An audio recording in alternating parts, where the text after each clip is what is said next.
உன் கூடாரம் எப்படிப்பட்ட கூடாரம்? இவன் ஒண்ணுமே இல்லாத கூட்டத்துல வந்துட்டு இவன் போய் பாபிலோனிய சால்வையும் அடுத்து எதிர்த்திட்டு வந்துட்டான், பொன்னையும் வெள்ளை. எனக்கு என்ன வருத்தம்னா, பாவம் அவனை ஒரு சான்ஸ் கூட அனுபவிக்க யாரும் விடல, தெய்வம் விடவே இல்லை. அவனை சான்ஸே கொடுக்கல. அவன் வீட்டுல புதைச்சு வச்சு கடைசியில பாருங்க இவனை கல்லெறிஞ்சே கொண்டு விட்டாங்க. அந்த பாபிலோனிய சால்வையே ஒரு ட்ரிப்பு கூட போட்டுட்டு ஒரு கல்யாண வீட்டுக்கு போல,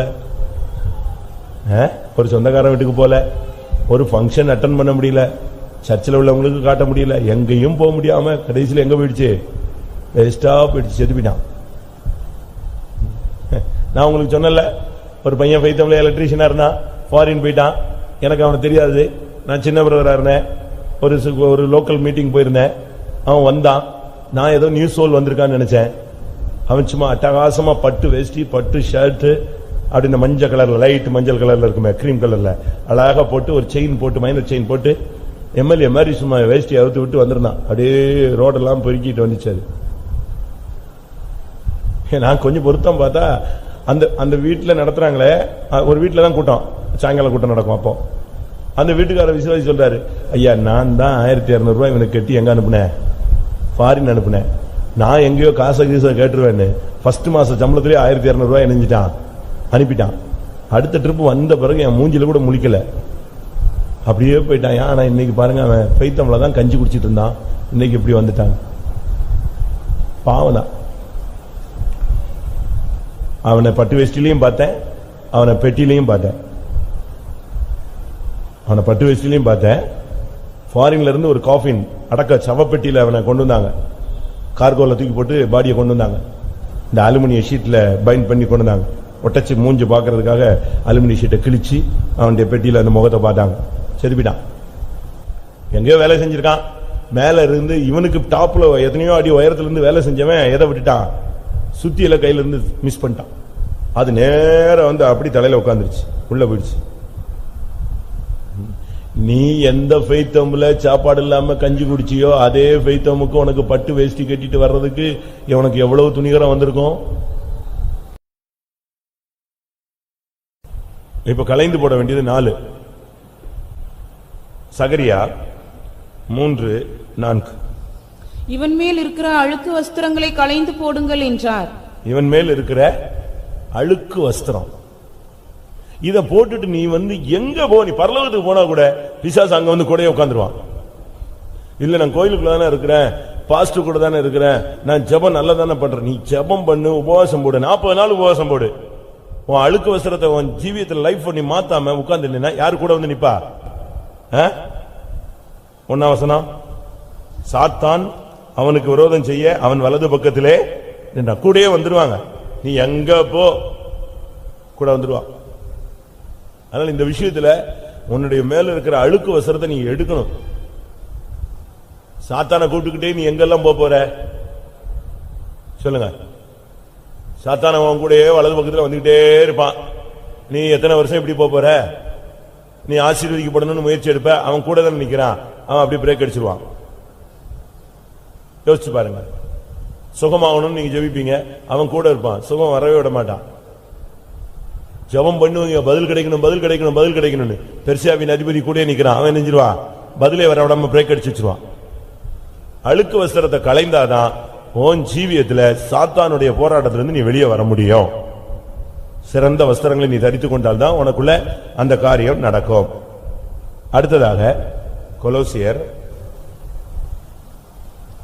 3:9-10. ஒருவருக்கொருவர் பொய் சொல்லாதிருங்கள், பழைய மனுஷனையும் அவன் செய்கைகளையும் களைந்து போட்டு தன்னை சிருஷ்டித்தவருடைய சாயலுக்கப்பாய் பூரண அறிவடையும்படி புதிதாக்கப்பட்ட புதிய மனுஷனை தரித்துக் கொண்டிருக்கிறீர்களே. பழைய மனுஷனையும் அவனுடைய செய்கைகளையும், பழைய மனுஷனையும் அவனுடைய செய்கைகள். அப்ப நமக்கு களைய வேண்டிய காரியத்துல இரண்டாவது பழைய மனுஷன். பழைய மனுஷனுங்கிறது ஜென்மஸ்வாவம். ஜாதி புத்தின்னு சொல்லுவான், ஊர் புத்தின்னு சொல்லுவான், குடும்ப புத்தின்னு சொல்லுவான். ஒவ்வொரு ஊருக்கும் ஒவ்வொரு பழக்கம். இந்த பாருங்களேன், இப்ப தமிழ்லயே எத்தனை பாஷை பேசுறாங்க, தமிழ்லயே எத்தனை ஸ்டைல்ல பேசுறாங்க தெரியுமா? தமிழ்லயே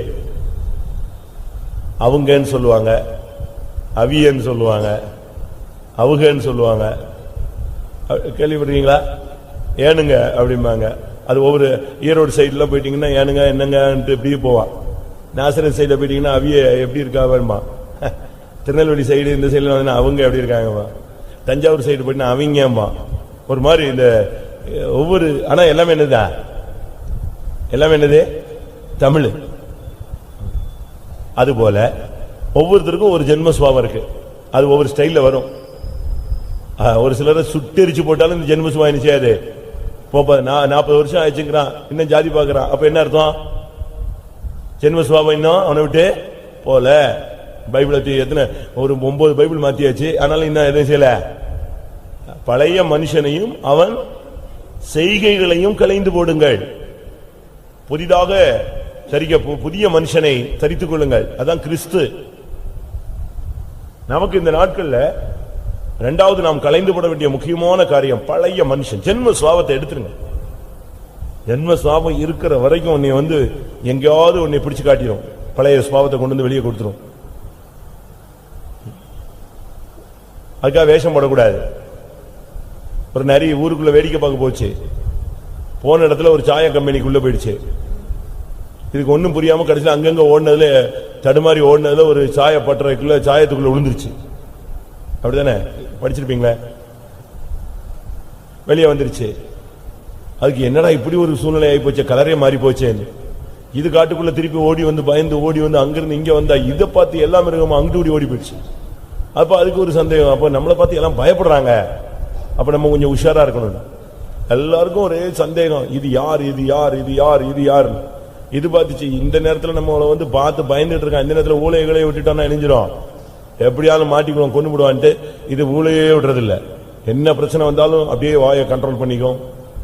அப்படியே இருந்துச்சு. ஆனா இந்த நரிகளுக்கு மட்டும் ஒரு டவுட், சாயல் ஃபுல்லா நம்ம ஸ்டைல், ஆனா கலர் மட்டும் தான் என்னது சேஞ்ச். இவன் யாருன்னு கண்டுபிடிக்கணும். எல்லாம் சேர்ந்து சுத்தி நின்று நம்ம கத்தி பார்ப்போம். ஒரு வேளை எதிர்பாராத ஒரு நேரத்தில் ஒரு 10-20 நரி சேர்ந்து மொத்தமா ஊழையிட்டுருச்சு. இந்த திடீர்னு இந்த பழக்க தோஷத்துல இதுவும் சேர்ந்து என்ன நெஞ்சிருச்சு, கத்திரிச்சு. அப்ப ஜென்ம சுபாவம் உள்ள என்ன செய்யுது இருக்கு. நம்ம ஆளுங்களும் பாருங்க, டைம் வரும்போது டக்குன்னு தலையை தூக்கிருக்கு. ஜென்ம சுபாவம் பழைய மனுஷனையும் அவனுடைய செய்கைகள். உங்களுக்கு தெரியும், உனக்கு தெரியும், எனக்கு தெரியும் நமக்குள்ள என்னென்ன பழைய சுபாவங்கள்லாம் இருக்கு. நான் ஓப்பனா சொல்றேன், எனக்கு பழைய சுபாவங்கள்ங்கிறது இல்லாம இருந்துச்சு.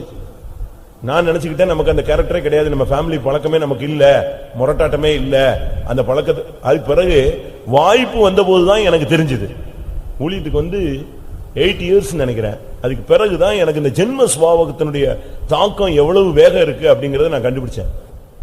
அதுக்கு ஒரு சூழ்நிலை அமைஞ்ச உடனே டக்குன்னு எது வந்துருச்சு, நீ ஜிப்பா போட்டிருந்தாலும் சரி, பேண்ட் போட்டிருந்தாலும் சரி, ஷர்ட் போட்டிருந்தாலும் சரி, சுடிதார் போட்டிருந்தாலும் சரி, டைம் வரும்போது எது வந்துருது.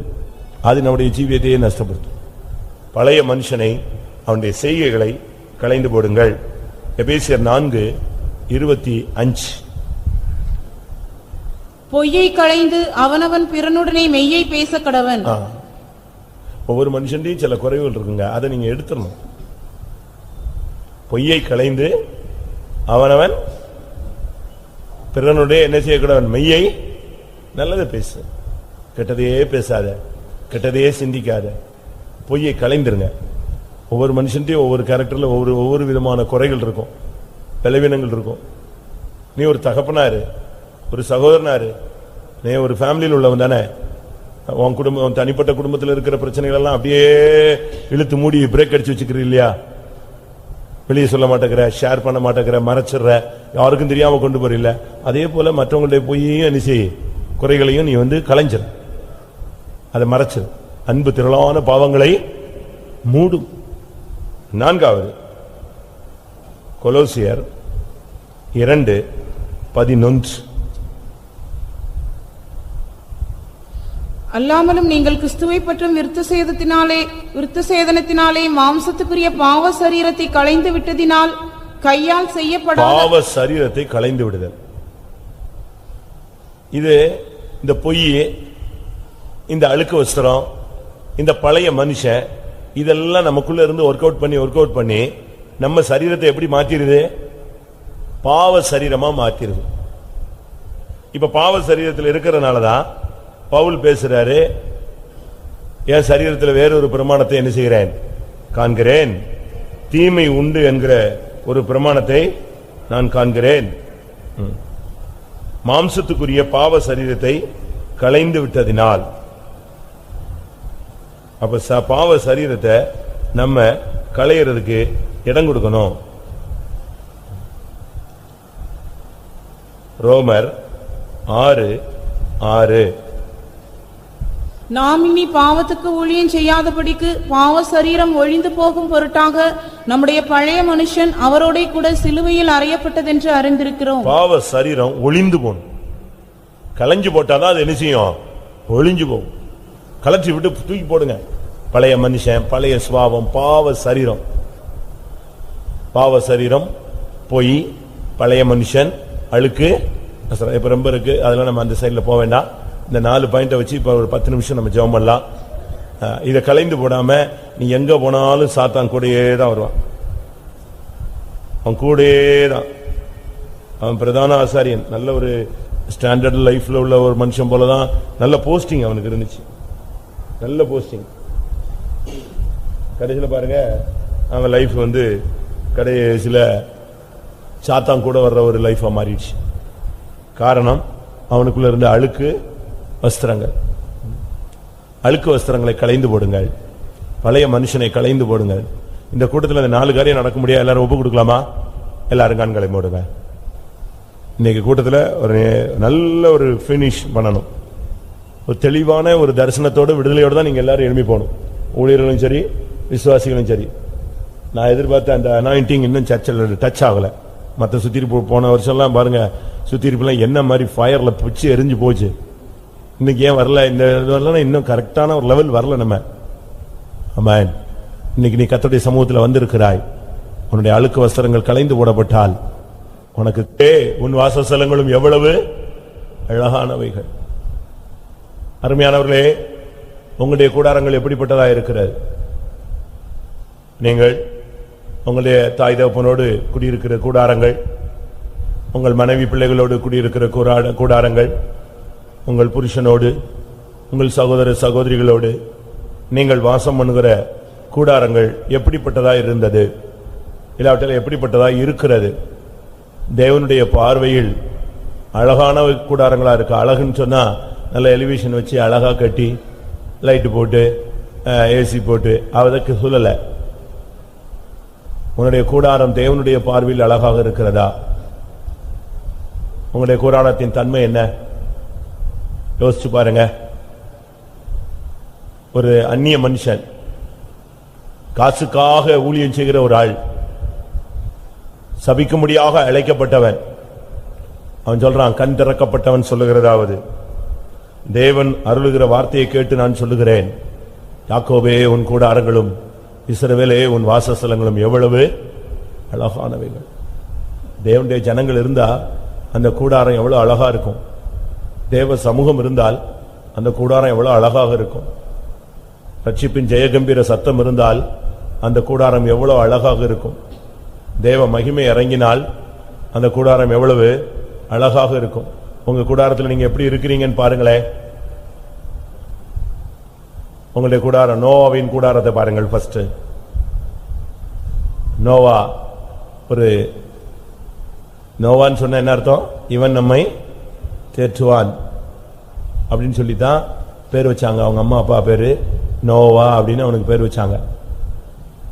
இவன் நம்மை தேற்றுவான். ஆனா அவன் கூடாரத்தில் எப்படி இருந்தான் தெரியுமா? நீதிமான் தான், நல்ல மனுஷன் என்று பேர் எடுத்தவன் தான். ஒரு கட்டம் வந்த பொழுது அவன் லைஃப் எப்படி போயிருச்சு கூடாரத்தில்? ஆதியாகமம் 9ஆம் அதிகாரம் 21ஆம் வசனம். அவன் திராட்சரசத்தை குடித்து வெறி கொண்டு தன் கூடாரத்தில் வஸ்திரம் விலகி படுத்திருந்தான். கூடாரத்தில் அவன் நிலவரம் எப்படி இருக்கு? அந்த கூடாரத்தை ஆண்டவர் பார்த்தார்னா எப்படி இருக்கும்? வெறித்து கிடக்கிற ஒரு வாழ்க்கை. 1 ராஜாக்கள் 20ஆம் அதிகாரம் 12ஆம் வசனத்தில் ஒரு ராஜா தன்னுடைய கூடாரத்தில் வெறித்து கொண்டிருந்தான். பெனாதாத்தும் மற்ற ராஜாக்களும் கூடாரங்களிலே குடித்துக் கொண்டிருக்கையில், பாருங்க, குடித்து 16 மற்ற ராஜாக்களும் கூடாரங்களில் குடித்து வெறி கொண்டிருந்தார்கள். உன் கூடாரத்தில் எப்படி இருக்கு? நான் ஒரு விசுவாசி வீடுன்னு ஒரு புதிய ஆத்மா வந்தான், ஞானசானம் எனக்கு கொடுத்துருங்கய்யா, எனக்கு ஞானசானம் கொடுத்துருங்கய்யா, எனக்கு ஞானசானம் கொடுத்துருங்கய்யா. சரி, இவன் இவ்வளவு வாஞ்சியா வரானே, ஞானசானமும் கொடுத்தாச்சு. திருப்பி பார்த்தா பழைய குருடி கதவை திரட்டிதான், பழைய லெவலுக்கு போயிட்டான். அப்ப நான் அவன் வீட்டுக்கு போறேன், ஒரே வாக்குவாதமும் சண்டையும் போட்டு உட்கார்ந்துருக்கான். அவனுக்கு எழும்ப முடியல, அவ்வளவு தண்ணி அடிச்சிருக்கான். திரும்ப நான் போன உடனே அவன் ஒய்ஃப் டப்புன்னு எழும்பிட்டா. நான் சொன்னேன், என்ன ஆச்சு, இவன் என்ன இப்படி ஆயிட்டான், இவனுக்கு ஞானசானம் வேற கொடுத்துருக்கோம், என்ன இப்படி இருக்கான்னா? அவன் உடனே சோத்திரம் சோத்திரம் சோத்திரம், அவன் சோத்திரம் தோத்திரங்கிறான். அவனுக்கு என்ன செய்ய முடியல, எழும்ப முடியல. ஒரு பாட்டில தூக்கி பாதி பாட்டில அப்படியே மறைக்கிறான் பின்னால. நான் சொன்னேன், என்ன உன்னை நம்பி உண்மையா இருப்பேன்னு சொல்லித்தான் உனக்கு என்ன செஞ்சான்? நீ பிரதிஷ்டையை மீறிட்டிய, உடைச்சிட்டிய. இல்லையே, ஐயோ தப்புன்ட்டேன். அப்படியே பிராண்டி பாட்டில டப்புன்னு உடைச்சு தூக்கி மாடியில இருந்து தூக்கி எரிஞ்சு, இனிமே ஒழுங்காரு. ஆனா திரும்ப விசுவாசியா நல்லபடியா மாறிட்டான். நான் எதுக்கு சொல்றேன்னா, உன் கூடாரம் எப்படி பெற்றது? அழகா இருக்கா இல்ல வெறிச்சிட்டு கிடக்குறியா? உன் கூடாரத்தில் நீ எப்படி இருக்கிற? அழகான கூடாரங்களாய் கர்த்தர் நம்முடைய வீடுகளை வைத்திருக்கிறார். தேவன் வாசம் பண்ணக்கூடிய வீடுகள், தேவதூதர்கள் காவல் வைக்கிற வீடுகள். தேவனுடைய ரகசிய செயல் உன் கூடாரத்தின் மேல தங்க வேண்டும். பகலில் அக்னி ஸ்தம்பம், பகலில் மேக ஸ்தம்பம், இரவில் அக்னி ஸ்தம்பம். கர்த்தர் உனக்கு காவல் வச்சிருக்கிற அழகான ஒரு வீடு. செபிக்கும்படியாக, துதிக்கும்படியாக, தேவனை ஆராதிக்கும்படியாக, தேவனை புகழும்படியாக ரட்சிப்பு வந்த வீடு. இன்றைக்கு இந்த வீட்டுக்கு ரட்சிப்பு வந்தது. அப்படிலாம் அனுபவம் உள்ள அழகான அந்த வீடை இப்ப நோவா பாருங்க, பேழையெல்லாம் கட்டி ரொம்ப அழகா இருந்துட்டு கடைசியில பாருங்க குடிச்சு வெறிச்சிட்டு வந்து படுத்துட்டான். பாருங்க, அன்றைய இவனுடைய குற்றத்தினால அவனுடைய ஒரு சந்ததி என்ன செஞ்சிருச்சு? சபிக்கப்பட்டு போயிடுச்சு. இவன் எழும்புனா சபிச்சிட்டான், டப்புன்னு சபிச்சிட்டான். எவ்வளவு பெரிய ஒரு ஃபெயிலியர் தெரியுமா? ஒரு சந்ததியே சபிக்கப்பட்டது காரணம் இவனுடைய வேது. உன் கூடாரத்தில் நீ எப்படி இருக்கிறன்னு உனக்கு தெரியுமே, உன் மனசாட்சி சொல்லும். உனக்குள்ள ஆவியானவர் தெளிவாக இருப்பாரானால், நல்ல ஆவி உனக்குள்ள இருக்குமானால், உன்னை செம்மையான வழியில நடத்தக்கூடிய ஆவியானவர் உனக்குள்ளே இருப்பாரானால், உன் கூடாரத்தில் நீ எப்படி இருக்கிறாய்? வெறித்துக் கொண்டிருக்கிறாயா? ஆதியாகமம் 13:12 சோதோமுக்கு நேரே கூடாரம் போட்ட ஒரு மனிதன். சோதோமுக்கு நேரே கூடாரம் போட்டான். லோத்து, அவனையும் பைபிள் சொல்லுது நீதிமான் தான். நோவாவையும் பைபிள் சொல்லுது நீதிமான். ஆனா கூடாரம் எங்க போட்டிருக்காங்க இவங்கெல்லாம்? இவன் கூடாரத்தில் ஒருத்தன் வெறிச்சிட்டு இருக்கான், ஒருத்தன் சோதோமுக்கு நேர கூடாரம். அப்படி விழிச்சு பார்த்தா இதுதான் தெரியும், சோதம் தான் தெரியும். உன் கூடாரம் எதை பார்த்திருக்கு? பரலோகத்தை நோக்கி இருக்கிறதா? வானத்தின் வாசலா இல்லாவிட்டால் பாதாளத்தின் வாசலா உன் கூடாரம்? இது மெய்யாகவே இது வானத்தின் வாசல். இது தேவனுடைய வீடே அல்லாமல் வேறல்ல, இது வானத்தின் வாசல். உன் வீடு பாதாளத்தின் வாசலா? அவளுடைய வீடு பாதாளத்துக்கு போகும் வழி. நீதிமொழிகள்ல வாசிக்கிறோம். உன் வீடு எங்க போகுது? லோத்து ஒரு நீதிமான். ஆனா அவன் கூடாரம் திறந்து வச்சா எதுதான் தெரியும்? திறந்து வச்சா எது தெரியும்? சோதம், உலகம். உன் கூடாரம் உலகத்தை நோக்கி இருக்கிறதா, பரலோகத்தை நோக்கி இருக்கிறதா? ஆதியாகமம் 18ஆம் அதிகாரத்தில் 9ஆம் வசனத்தில் 10ஆம் வசனத்தில் கர்த்தர் ஆபிரகாமின் கூடாரத்துக்கு வந்தார். கர்த்தர் பேசிக் கொண்டிருந்தார்.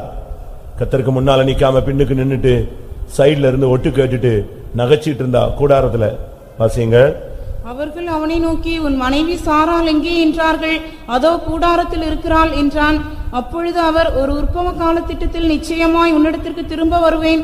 அப்பொழுது உன் மனைவியாகிய சாராளுக்கு ஒரு குமாரன் இருப்பான் என்றார். சாராள் அவருக்கு பின்புறமாய் கூடார வாசலில் இதை கேட்டுக் கொண்டிருந்தாள். முன்னுக்கு வந்து நிக்கலையே, கர்த்தருக்கு முன்னால நிக்கல. எங்க போய் நின்னுட்டு இருந்தா? அவருக்கு பின்புறமாய் கூடாரத்துல நின்னு எல்லாத்தையும் கேட்டுட்டு உள்ள எச்சரிச்சுட்டு அவிசுவாசப்பட்டுட்டு இதெல்லாம் நடக்குமா அப்படின்னா உடனே அவரு ஏன் சாராள் நகைத்தாள் அப்படின்னாரு டப்புன்னு. நீ பின்னால இருந்தாலும் சரி முன்னால இருந்தாலும் சரி அவருடைய கண்களுக்கு எல்லாமே என்னது வெளியரங்கம். உடனே சொல்றா நான் நகைக்கவே இல்லை. அடுத்து போய் உன் கூடாரத்துல உன் டயலாக்லாம் எப்படி இருக்கு, உன் பேச்சுகள்லாம் எப்படிப்பட்ட பேச்சுகள், உன் கூடாரத்தில் உன்னுடைய வார்த்தைகள் எப்படிப்பட்டதா இருக்கு? ஏன் உன் வீட்டுக்கு கர்த்தர் வந்திருக்கிறார், கர்த்தருக்கு முன்னால ஏன் வந்தாலும் உன்னால நிக்க முடியல?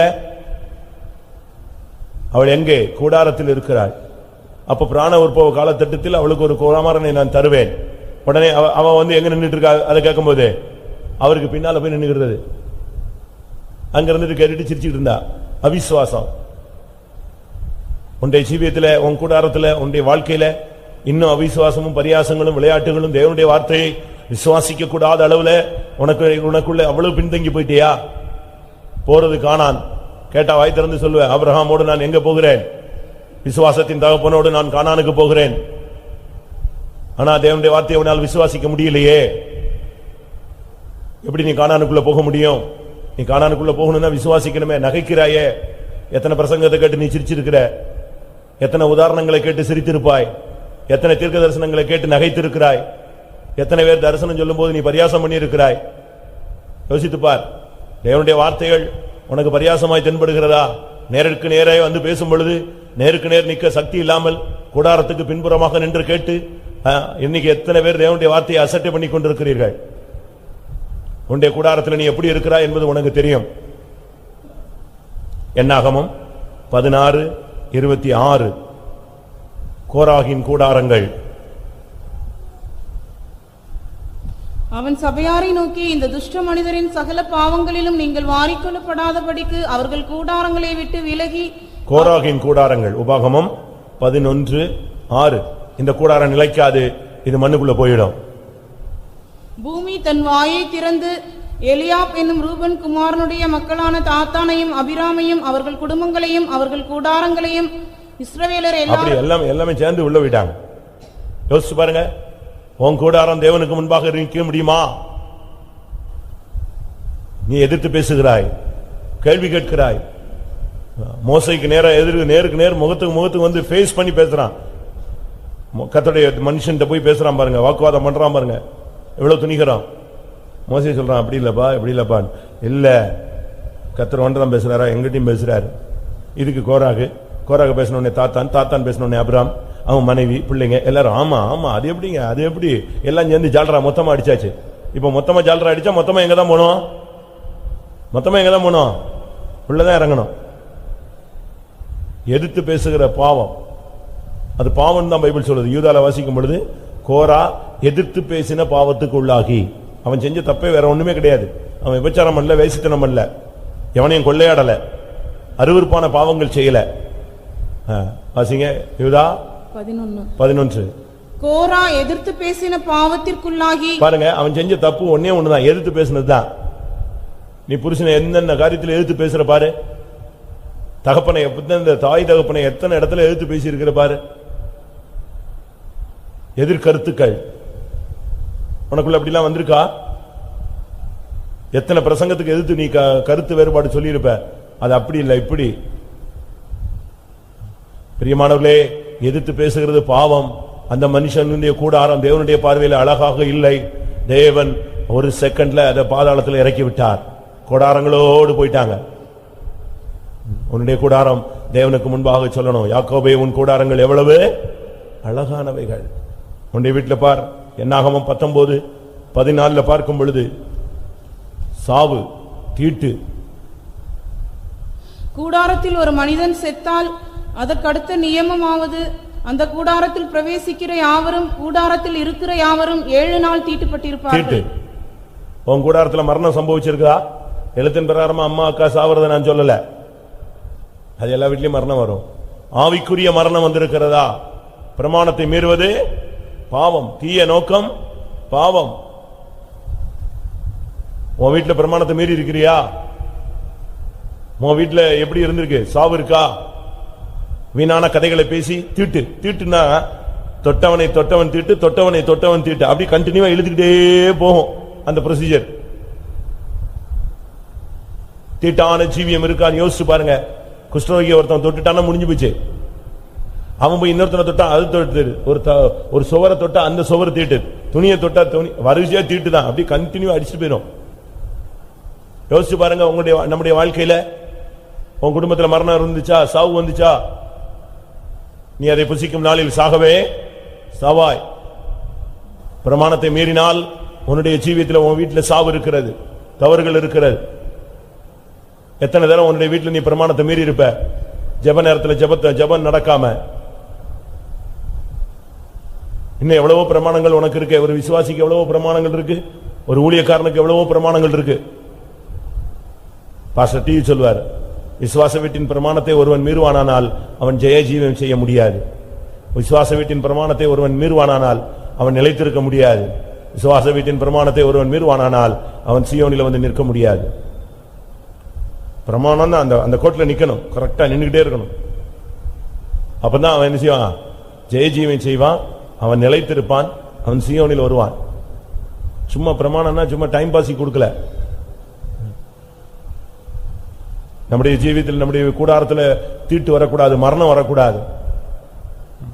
உபாகமம் 1:27 உங்கள் கூடாரங்களில் முறுமுறுத்து, கூடாரங்கள்ல போய் முறுமுறுக்கிறாரு. இங்க ஒண்ணும் பேச மாட்டாங்க. வீட்டுல போய் ஒரே அதை சொன்னா இதை சொன்னா, அவன் சொன்னா இவன் சொன்னா அப்படி சொன்னா. நீ வீட்டுக்கு வா பேசுவோம், இங்க வச்சு பேசாத, வீட்டுக்கு வா. நீ எங்க போய் முறுமுறுத்தாலும் யார் கேட்கிறா? தெய்வம் கேட்கிறாரு. ஆரோனும் மிரியாமும் மோசேக்கு விரோதமாக என்னாகும் 12ஆம் அதிகாரம் 1ஆம் வசனத்துல அவங்க வீட்டுல போய் உட்கார்ந்து முறுமுறுத்தாங்க. இவன் என்ன பெருசா, இவன் தான் லீடிங் பண்றாங்கிறான், அவன் எப்படி சொல்றான், இவன் சொல்றான், இவன் கல்யாணம் கட்ட ரூட்டே சரி கிடையாது, இதுல வேற இவன் பரிசுத்தம் தெய்வீகம் பிரமாணம் அப்படின்னு இருக்கான். இவங்க 2 பேரும் வீட்டுல பேசுனது மோசேக்கு தெரியாது. அவன் வீட்டுல உட்கார்ந்துருக்கான். ஆனா கர்த்தர் அதை என்ன செய்தாரா? கேட்டார். வாசிங்க அந்த வசனம். என்ன 12:1, கர்த்தர் அதை கேட்டார். கர்த்தர் அதை கேட்டார். ஆமா, நீ கேட்கல, பக்கத்து வீட்டுக்காரன் கேட்காட்டாலும் யாரு கேப்பா? தெய்வம் கேட்பாரு. அவர் கேட்டுட்டே இருப்பார். கூடாரங்களில் முறுமுறுத்தார்கள். எத்தனை காரியங்களுக்கு வீட்டுல போய் முறுமுறுத்திருக்கீங்க, சண்டை போட்டிருக்கீங்க, வாக்குவாதம் பண்ணிருக்கீங்க. 106ஆம் சங்கீதம் 25ஆம் வசனம்.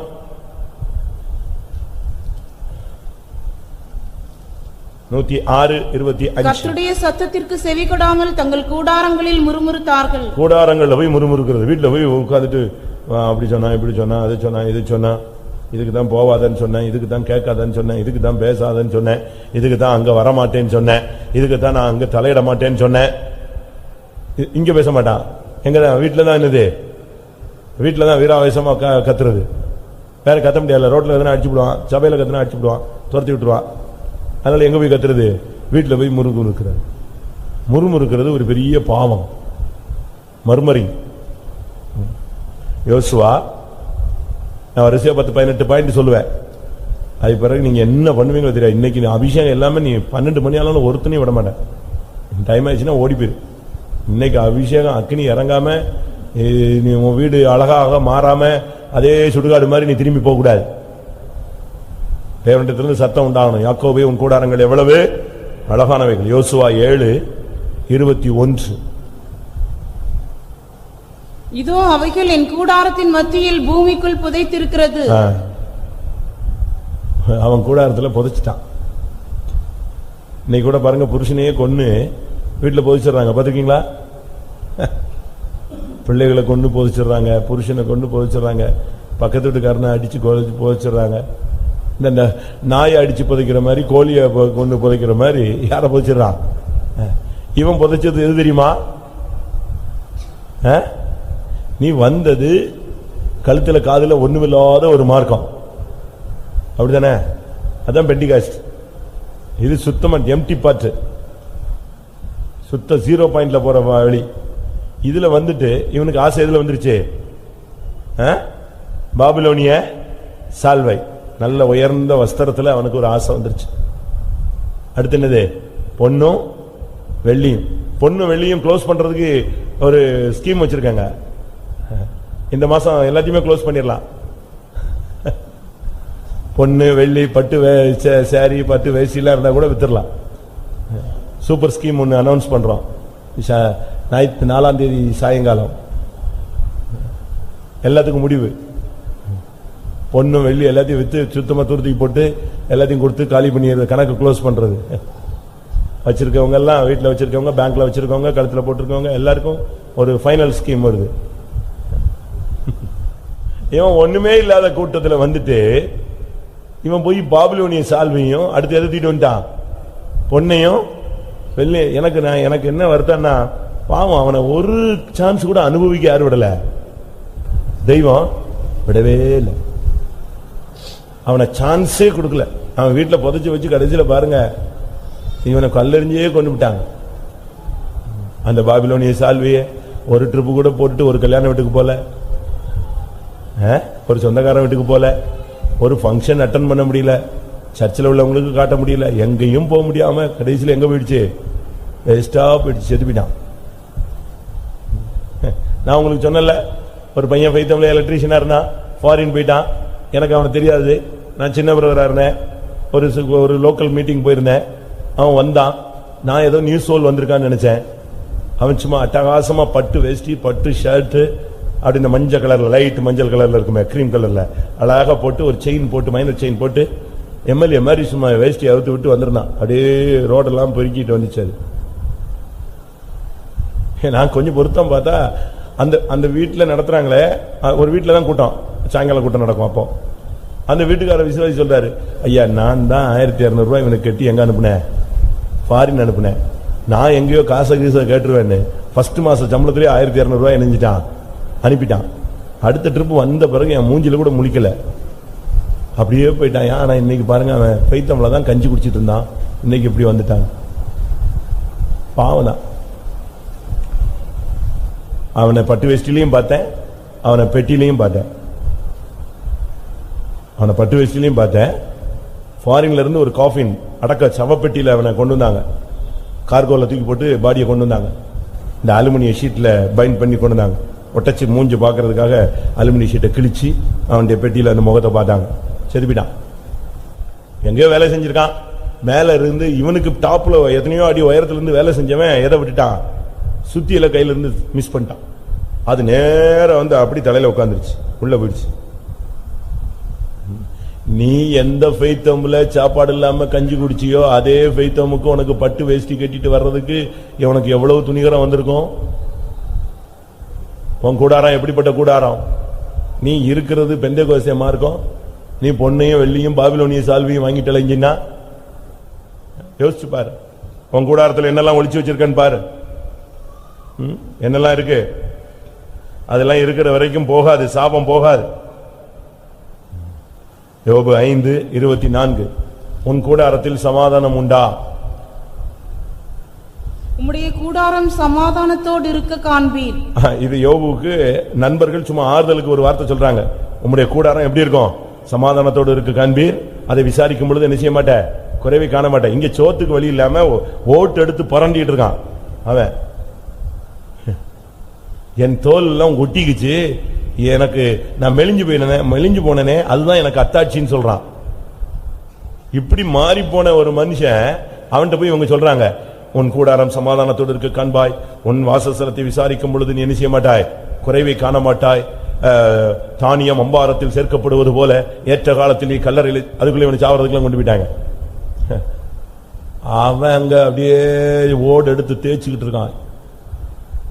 யோசிச்சு பாருங்க, உங்க கூடாரத்துல சமாதானம் இருக்கா, சாப்பாடு இருக்கு, சமாதானம் இருக்கா? எனக்கு ஒரு பெரிய ஆச்சரியம் என்ன தெரியுமா, இந்த மார்க்கத்தினுடைய ஸ்டார்டிங் ஸ்டேஜ் என்னதுதான், சமாதானம் தான். நீ பைபிளை தூக்கிட்டு இதுக்குள்ள வந்தீனாலே அதுக்கு பேர் என்னது, என்னுடைய சமாதானத்தை நான் உங்களுக்கு வைத்து போறேன். அது எங்க விட்டுட்டீங்க நீங்க?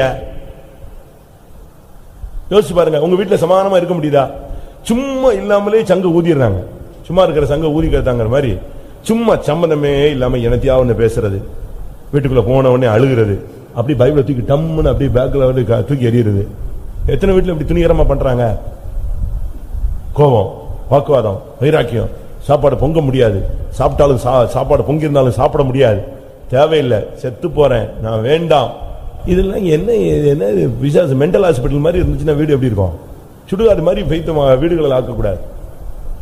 அப்படி நீங்க வீட்டுக்கு போனா வீடுங்கிறது இளைப்பாற முடியாது தேவன் கொடுத்தது. பறவைகள்லாம் பாருங்க, பகலெல்லாம் கீச்சு பூச்சின்னு அங்கங்க கத்தி என்னத்தையாவது இறதிட்டு அந்த சாயங்கால நேரத்தில் எங்க வந்து உட்காந்துரும், அந்த மரத்தில் உள்ள கூட்டில் வந்து உட்காந்துக்கும். அதுதான் அதுக்கு இளைப்பாறுதல்.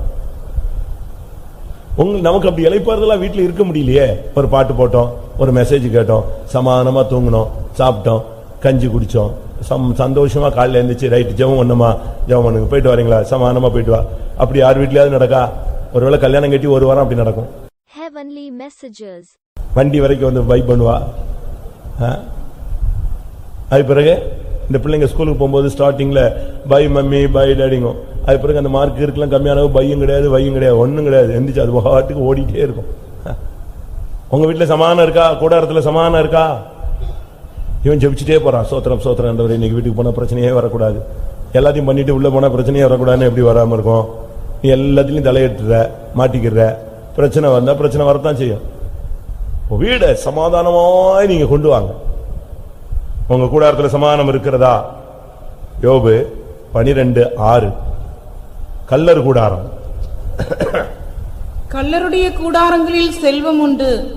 அங்க நல்ல வசதி இருக்கும், வாய்ப்பு இருக்கும், அவனை மட்டும் ஆசீர்வதிக்கிறாரு அப்படிலாம் இல்ல. பைபிள்ல சொல்லிருக்கு, துன்மார்க்கன் கையில் அவர் கொண்டு வந்து கொடுக்கிறாரா, வச்சுக்கப்பா நல்லா இருக்கு. ஏன்னா அவன் ஃபைனல் போயிடுறான், பாதாளத்துக்கு போறான், போ உலகத்துல நல்லா இருந்துட்டு போன்றார். கல்லர்கள் கூடாரத்தில் என்ன உண்டு? செல்வம் உண்டு. உங்க கூடாரத்தில் கள்ளத்தனங்கள் இருக்கா?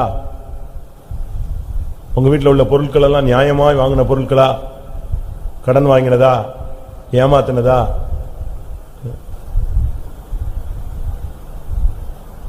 யோசிச்சு பாருங்க. ஒரு வீட்டில் ஒரு சகோதரன் சொன்னார், எங்க அம்மா செத்தாங்க, ஃபங்க்ஷன் ஃபுல்லா நான் செலவழிச்சேன், இவங்களெல்லாம் காணோம், ரொம்ப லேட்டா வந்தாங்க, என்னடா வீட்டுக்கு வந்துட்டாங்க ஃபங்க்ஷனுக்கு வரலையேன்னு சொல்லிட்டு கஷ்டப்பட்டு என்னன்னு கேட்டா, வீட்டில் இவங்க எல்லாம் எதுக்கு சண்டை போட்டுட்டு இருக்காங்க?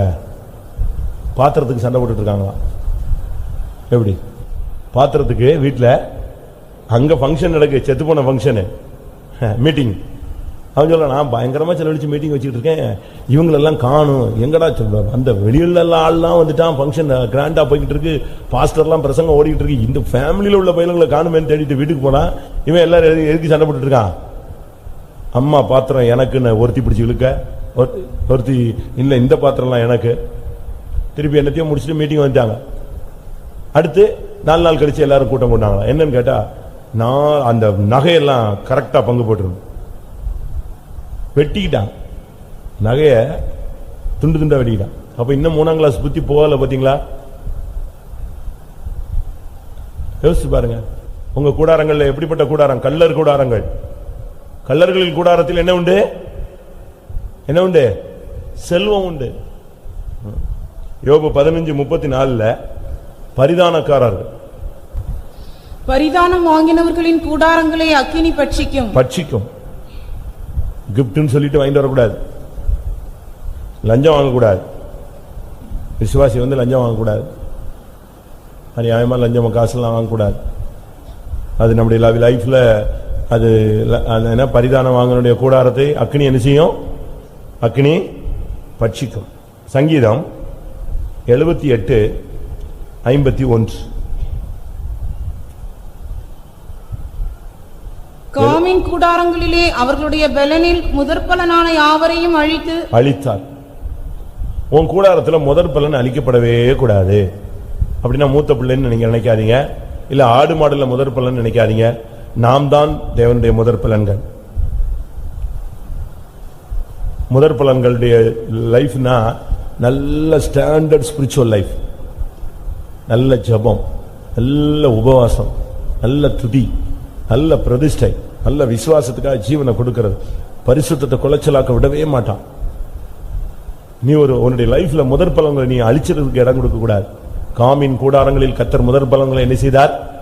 அழித்தார். காமின் கூடாரங்கிறது இந்த இடத்துல எகிப்தான் காமின் கூடாரம். எகிப்தில் இருக்கிற முதல் பலன்கள் எல்லாத்தையும் அழிச்சிட்டார். உன் கூடாரத்துல நீ ஒரு முதற் பலன், உன் பிள்ளைங்கள்லாம் முதற் பலன், உன்னுடைய ஆவிக்குரிய ஜீவியம் நித்திய ஜீவன் தான் முதற் பலன். உன் முதற் பலன்லாம் அழிஞ்சு போயிடக்கூடாது. சங்கீதம் 78:67 யோசேப்பின் கூடாரத்தை புறக்கணித்தார். யோசேப்பின் கூட, யோசேப்புனா எவ்வளவு பெரிய ஆளு, அவன் கூடாரத்தை கத்தர் நெஞ்சிட்டாரா, புறக்கணிச்சிட்டாரா?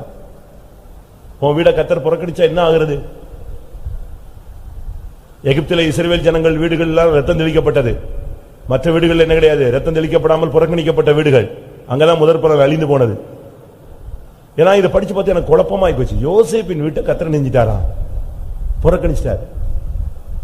உன் கூடாரத்தை கத்தர் புறக்கணிச்சிட்டாருன்னா அவன் லைஃப் என்ன, எவனா இருந்தாலும் ஒண்ணுமே இல்லாம போயிடுவான். உன் கூடாரத்தை கத்தர் புறக்கணிக்கிறாரா, உன் கூடாரத்தை கத்தர் நேசிக்கிறாரா?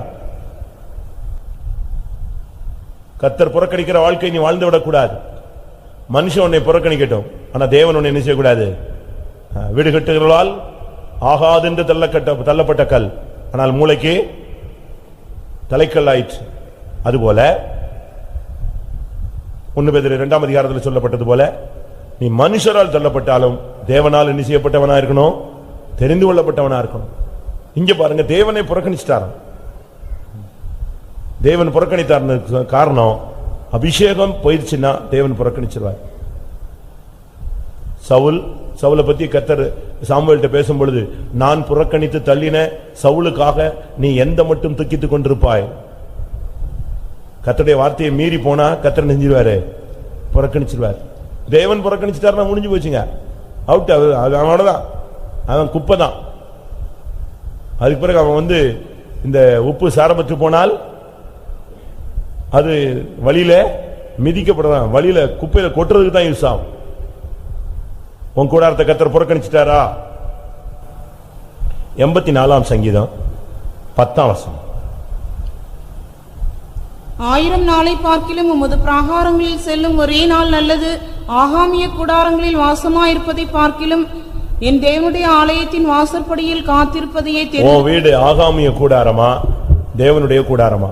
ஆகாமிய கூடாரங்கிறது விக்கெட்னஸ், ஏமாத்து வேலை, வஞ்சிக்கிறது, கோல்மாலு, சண்டை, வம்பு எல்லாம் பண்றதெல்லாம் ஆகாமிய கூடாரங்கள். ஆகாமியம் அப்படின்னா இங்கிலீஷ்ல விக்கெட்னஸ் தானே கொடுத்திருக்கு. நம்முடைய ஜீவியத்துல இந்த எத்தனங்கள், ஏமாற்றுகள், உங்க வீட்டுல நீ அப்படி மற்றவனா இருக்கவே கூடாது. அவன் கூடாரம் ஆகாமிய கூடாரங்களா இருக்கக்கூடாது. அவன் சொல்றான், ஆகாமிய கூடாரங்களில் வாசமா இருப்பதிலும் என்னுடைய தேவனுடைய வீட்டின் வாசற்படியில படுத்திருப்பதே நான் நினைச்சுவேன், காத்திருப்பதையே நான் நாடுவேன். அவன் கூடாரம் எப்படிப்பட்ட கூடாரம்? ஒரே ஆட்டம், ஆட்டம் பாட்டம், டான்ஸ். வீட்டுல அப்படியா இருக்கு உங்க வீடு? ஆவியில நிரம்பு, நல்லா ஜெபம் பண்ணு. உன் வீட்டுல என்ன ஃபங்க்ஷன் நடக்குது? விசுவாசிகள் நம்மளுக்கு தெரியாமலே ஃபங்க்ஷன்லாம் நடத்துறான், என்னெல்லாமோ பண்றான். ஏன்னா நம்ம நடத்தக்கூடாதுன்னு சொல்லிடுவோம், செய்யக்கூடாதுன்னு சொல்லிடுவோம், அது ஒழுங்கு கிடையாதுன்னு சொல்லுவோம், அது பரிசுத்தம் கிடையாதுமோ, அது அவசியம் இல்லமோ. உடனே இவன் நமக்கு தெரியாமலே என்னத்தையாவது ஒரு ஃபங்க்ஷனை வச்சு ஒரு 100 பேரை கூட்டுக்கிட்டு ஆடி சண்டை போட்டு அவரே அப்படிலாம் செய்யவே கூடாது. உன்னுடைய கூடாரம் ஆகாமிய கூடாரங்களாய் போகக்கூடாது. 120ஆம் சங்கீதம் 5ஆம் வசனம். எத்தனாவது பாயிண்ட்?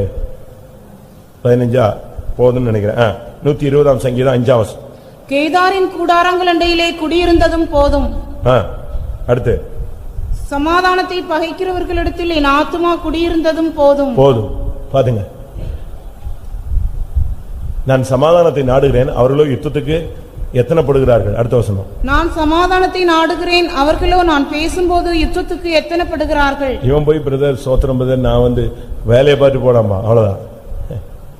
ஆனா இன்னைக்கு அப்படி சொல்ல மாட்டாங்க, ஏன்னா நாளை கழிச்சு பாதங்கள் ஒண்ணும் இல்ல. இன்னைக்கு இந்த தான் டைம், நீங்க எல்லாரும் ஒப்புரவாகிறதுக்கு நல்ல நேரம். போய் மன்னிப்பு கேட்டீங்கன்னா இன்னைக்கு காஃபி எல்லாம் கொடுத்து ஒப்புரவாயிருவான். திங்கக்கிழமை போனீங்கன்னா வீட்டுக்குள்ள விட மாட்டான். இன்னைக்கே நீ போய் ஒப்புரவாயி பேசி சிரிச்சு கோலை கும்பிடாது போட்டுருவான், சுகர் இல்லாத காப்பியாவது கொடுத்துருவான், உட்காருன்னு சொல்லாதவன் உட்காருன்னு சொல்லுவான், என்னத்தையா ஒண்ணு மேனேஜ் பண்ணி சிரிச்சு பேசி ஜமானம் ஆயிடுவான். இந்த 3 நாள் அவனுக்கு ஒப்புரவாதுக்கு நல்ல நேரம். திங்கக்கிழமை வந்துருச்சு, உன்னை தூக்கி எரிஞ்சு போட்டு போயிட்டே இருப்பான், அடுத்த சுத்திரி போட்டது வரைக்கும் ஓடிடுவான். இங்க சொல்லியிருக்கு, கேதாரின் கூடாரங்களில் அண்டையில் குடியிருந்தது போதும், சமாதானத்தை பகைக்கிறவர்களிடத்தில் என் ஆத்துமா குடியிருந்தது போதும். உன் கூடாரம் எப்படிப்பட்ட கூடாரம்? சமாதானத்தை பகைக்கிற கூடாரமா? தாழ்ந்து போ, விட்டுக்கொடு, சகித்துக்கொள், அட்ஜஸ்ட் பண்ணு, நம்பு, ஏற்றுக்கொள். உன்னை ஏமாந்துட்டேன்னு சொல்லுவாங்க, கோழைன்னு சொல்லுவாங்க, பரவாயில்ல, சத்தியத்தின் நிமித்தம் தானே நீ அந்த பட்டத்தை ஏத்துக்கிற. தேவனை மாத்திர விசுவாசித்து நீ அதை ஏற்றுக்கொள். உன் கூடாரத்தில் சமாதானத்தை பகைக்காத, சமாதானத்தை நேசி. கடைசியாக எரேமியா 10:20 இல்லாவிட்டா ஆமோஸ் 9:12. என்ன பிரசங்கம் கேட்டாலும் காது கேட்காது போல நீ போகக்கூடாது. உன் கைகளின் கிரியைகளை பிசாசு கவி இருக்கிறதா? உன் வார்த்தைகள் எப்படிப்பட்டது? நீ மனம் திரும்பி இருக்கிறாயா? உன்னுடைய வழிகள் எப்படி இருக்கிறது? கோணலா இருக்கிறதா? சீறுகிறாயா? எப்பொழுதும் உலக ஆசையிலேயே மூழ்கி கிடக்கிறாயா? எல்லாரும் கண்களை மூடுவோம். வேத வசனத்துக்கு நடுங்குகிறவனை கர்த்தர் நோக்கி பார்க்கிறார். இந்த கூட்டத்தில் மனம் திரும்புகிறவர்கள் உண்டோ என்று அவர் நோக்கி பார்க்கிறார். ஆமென்.